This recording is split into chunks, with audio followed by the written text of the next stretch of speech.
bank gives you the payment terms for the next 72 months, but you already filed a 1099-C to cancel the debt. I need like 24 for the BizNick, I don't do no love.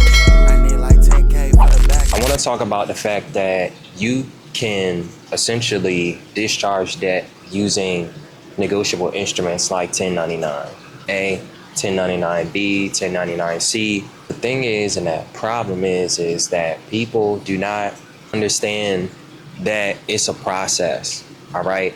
A 1099-C is just a piece of paper or a form that you can fill out and send to the IRS. The only way for this to become lawful, or in order for you to enforce it, you have to know the administrative process, all right? The administrative process being step one, putting together the negotiable instrument. Step two, sending the company a notice or offer, okay, an unconditional offer. Because an unconditional offer is a form of tender. It's a form of payment, all right? Go down a tick. It's a form of payment. It's a form of money, okay? And as long as you are unconditionally offering, then you should be good. Well, I won't say you should be good, because what will happen is they'll challenge you on that unconditional offer. But the thing is, this is an unconditional offer. Under the Constitution, it says the definition of tender is to unconditionally offer money, or to unconditionally perform on a contract, or unconditionally meet an obligation. Okay, so there's no conditions. You dig me? It's in my bag right now. Now, along with that, okay, let's just say they challenge you on that conditional offer, that unconditional offer.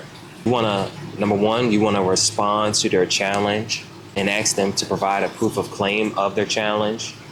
But on top of that, you wanna let them know that they have dishonored you, that they have created a fault, all right?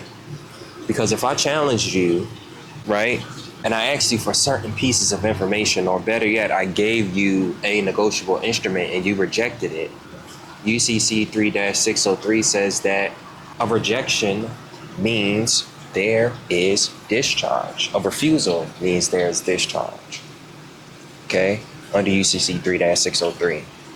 So you would tell the company, hey, under UCC 3-603, I mean, essentially, if you refuse this, then it's discharge, and you refused it, all right? So the case is closed. Well, they'll say, well, you agreed to pay. You are obligated to pay. Which law is it? 15 USC or 18 USC 8? Let me see if that one is it. 18 USC 8, C8. Excuse me for a second. Okay, it says the term obligation. This is 18 USC 8. It says obligation.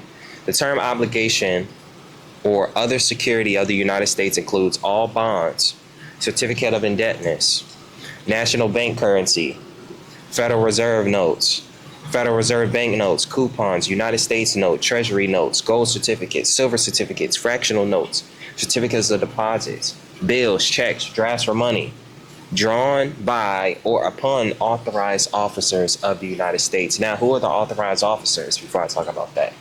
You are, okay? And the indication is the fact that you have an SSN. Your SSN gives you the ability to be a authorized officer of the United States. Okay, we're still recording. Hold on. Give me a sec. Authorized officer of the United States. So that's us. But it says it includes all bonds, certificate of indebtedness. Certificate of indebtedness being those 1099s. Certificate of indebtedness being anything that you pay your dollar with. Certificate of indebtedness is anything that a company says that you owe them a debt. That's what a certificate of indebtedness is. And it says that that is of the United States. That is an obligation of the United States. So let's move a little bit closer, okay? Because I want to wrap this up. Given the fact that my camera's about to die, I'm actually in the middle of a hurricane. What is this? Milton, feel me? So definitely have me in your prayers. I wish for the protection of the universe. And lo and behold, man, I'm still here making a video for you guys because I'm dedicated. You get what I'm saying? So back to the process, okay? Step one, you send them an unconditional offer. Step two, they respond. You want them to provide a proof of claim. You want to challenge them on their claims. Like if they say that you said you would meet this obligation, you want to bring up 18 USC 8. You want to bring up UCC 3-603. You want to bring up any type of law that challenge their claims. Okay. And on top of that, you want to send them a fault and dishonor letter. A fault and dishonor letter says, hey, look, I'm asking you the same thing. I'm enforcing this same thing. And maybe it was a missight. Maybe it was you did not see this. But these are some terms that I laid out. And I told you that if you didn't respond to these terms or didn't adhere to these terms, then I will take you to court. Okay. But before I do that, here's your second chance. That's a fault and dishonor letter. And then the third letter is a default notice. Essentially, we all know what a default letter is. When you default on a bill, just know you're getting ready to be sued. Okay? So when you look at a 1099, when you look at coupon remittance, when you look at any other process that you could be taught, okay, a promissory note, you can look at all these different types of ways of discharging debt. But the sad reality is if you don't know how to discharge debt, if you don't know how to write a letter, start the administrative process, communicate with debt collectors, banks, corporations, then it will not matter. Okay, it won't matter if you know how to put it together a 1099, send it to the IRS, and the IRS accepts it. It doesn't matter. All right. So if you guys want to be able to discharge debt, remove collections, fix your credit, get funding, learn consumer law in its whole totality, down below I have the complete debt guide in the description.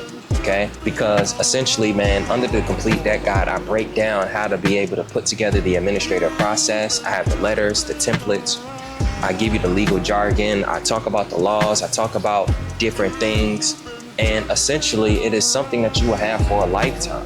This is something I also update and include new materials and new products. And for those of you guys who are a part of the community, I also have a school community that you can tap into. So down below, all the links will be in the description. Again, it seems like the wind is picking up, man. Love you guys. Pray for my safety. I pray for you guys' safety and blessings. And that's it, man. Thank you guys. Peace.